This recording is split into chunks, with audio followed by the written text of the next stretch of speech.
Hello everyone and welcome back to the Great Book of Grudges. My name is Nathan and we're back with another Total War Warhammer 3 video. The announcement of the third and final game of the series has raised a lot of questions. One specifically is that of the Warriors of Chaos faction, and if they will receive a rework as soon as the game releases, either on launch or shortly after. While many of us did really expect a Warriors of Chaos rework eventually, it seems it might come sooner than expected, mainly because the trailer had something rather interesting. The trailer itself, of course, shows the forces of Kislev fighting against the Demons of Khorne, but there's also something else. What we can see on screen are Skull Crushers of Khorne. These are Warriors of Chaos units, not Demons of Chaos. It could be expected that we might have the Warriors of Chaos mixed up with the Demons of Chaos, though that does seem a bit far-fetched, mainly because the Warriors of Chaos were their own DLC. We don't have any information just yet,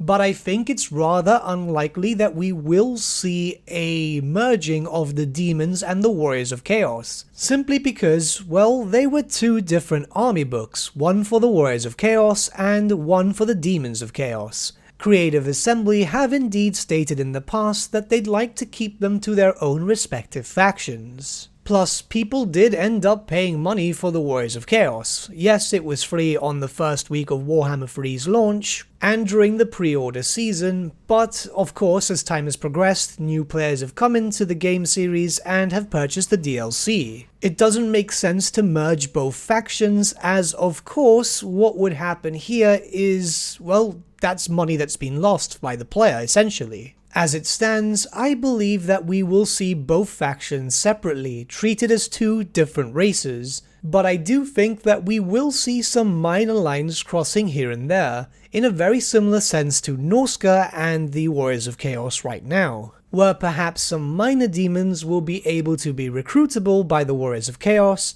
and some human servants will also be recruitable by the Demons of Chaos. It'll fluff up both races just a tiny bit, and it will also be quite noticeable if this is the case. However, going back to the inclusion of the Skull Crushers of Khorne on the trailer, it could very much mean that a rework for the Warriors of Chaos could drop alongside the release of the game. This is very much dependent on a few different things. It is possible that the next coming DLC is related to the Beastmen. If that's the case, then we are already expecting some form of Horde rework. That already solves a massive issue in regards to any Horde factions such as the Warriors of Chaos. It can very much be assumed that a Horde rework would more or less affect a lot of different races and factions in-game, playable or otherwise, especially as I'm still very much thinking we will see more Hordes in DLC to come. It also could be assumed that the Demons of Chaos and the Warriors of Chaos will have some minor similarities in terms of mechanics. Yes, nothing is officially known at the moment, but it can more or less be assumed due to their similarities. Another reason pointing towards a possible launch rework for the Warriors of Chaos is the fact that the Demons of Chaos and the Warriors of Chaos actually share a decent amount of assets as soon as you start including demon units. A perfect example of this would be the Demon Princes, which are available for both armies in the tabletop, and can be assumed will work in a very similar way in Total War Warhammer. We'll have a much more in-depth video soon enough regarding Demon Princes and the Warriors of Chaos, as I believe they should work in a specific way, but moving on, that's not the only shared assets. Here is where things change up a little bit. You see, there are some demonic mounts that are usable in the Warriors of Chaos and the Demons of Chaos roster. The only difference in itself is that of the riders. Of course, once again, if we look back at the trailer itself, we'll see the Skull Crushers of Khorne. These are mortal servants and should be in the Warriors of Chaos roster. In fact, the demonic variant is that of the Blood Crushers. The only real difference here is of course the rider. The mount itself is usable by both races. I'm assuming, though I could be wrong here, that all that needs to change is obviously the model swap on top by placing a Chaos Knight Rider on top of the Juggernaut, and obviously making the Chaos Knight look more like a Knight of Khorne through a texture change.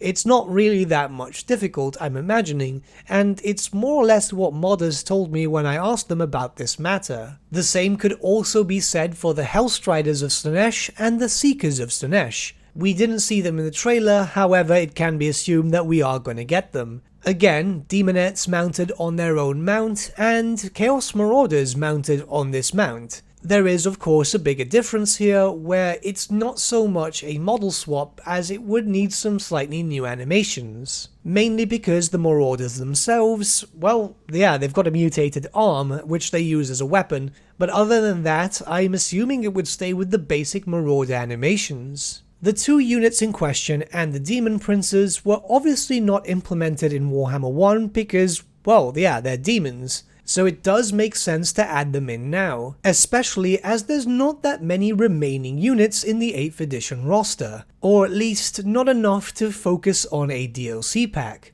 I do still think that we will eventually see more Warriors of Chaos DLC however, especially as the trailer did show off some Age of Sigmar specific demons. I'm of course talking about the visual aspect of the greater demons, which could potentially mean that we might see some Age of Sigmar specific models introduced as mortal followers for the Warriors of Chaos, known in Age of Sigmar as the Slaves to Darkness, being implemented into the Total War Warhammer series.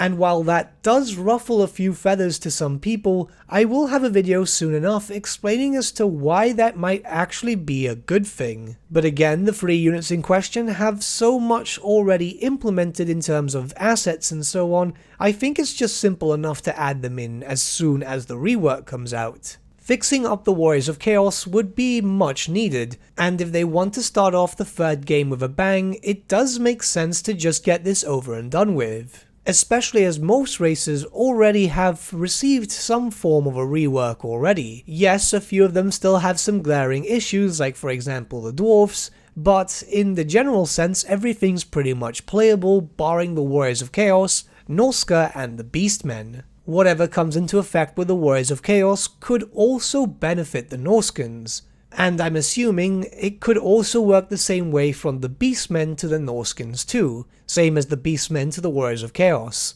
The great thing about these 4 Chaos factions is that they're so closely associated, they can bounce some stuff off each other. Realistically, I like the idea of a Warriors of Chaos rework dropping as soon as possible. It could very much be possible, however, that we won't be able to play as the Warriors of Chaos upon launch. And I've also seen some ideas that the rework for the Warriors of Chaos might drop alongside the Mega Mortal Empires campaign, which obviously does seem much more plausible, which still means that we could potentially have a Warriors of Chaos rework very early into the timeline of Total War Warhammer 3, and considering that they were the first DLC ever released, and yeah, they're still not really enjoyable, though a little better every now and then with a patch or so, this might be the perfect time to just fix them up and be done with it. I much rather see the first ever DLC faction get a rework as soon as possible and not attached to a DLC itself. But what do you guys think regarding this? Let me know your thoughts in the comments below and let's start a bit of a discussion. But with that, my friends, we've come to the end of our video. Thank you so much for watching. If you did enjoy the video, might I suggest giving the video a like or even subscribing to the channel, as it really does help us out.